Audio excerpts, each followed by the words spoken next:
বাঁশখালী উপজেলার সর্বদক্ষিণে অবস্থিত সনুয়া ইউনিয়নের একটি নিভৃত গ্রাম খুদুকখালী। যেদিকেই চোখ যায় ছোট ছোট খাল আর বিস্তৃত লবণের মাঠ আপনার চোখ জুড়িয়ে দেবে। শুষ্ক মৌসুমে এখানে বিস্তৃত জায়গা জুড়ে লবণের চাষ হয়, আবার একই জমিতে বর্ষাকালে হয় বাহারি মাছের ঘের অথবা ধানের চাষ।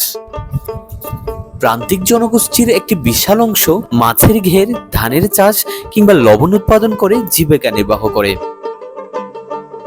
খুদুকখালী গ্রামের মতোই নয়নাভিরাম সৌন্দর্য নিয়ে সনুয়া ইউনিয়নের অন্যান্য গ্রামগুলোও স্বাগত জানাবে আপনাকে।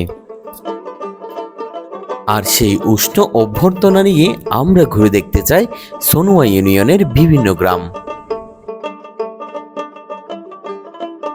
প্রিয় দর্শক, বাঁশখালীর এমন সব দুর্দান্ত কন্টেন্ট পেতে আমাদের পেজটিকে ফলো দিয়ে রাখুন। আমরা শিগগির আসছি আপনার গ্রামে।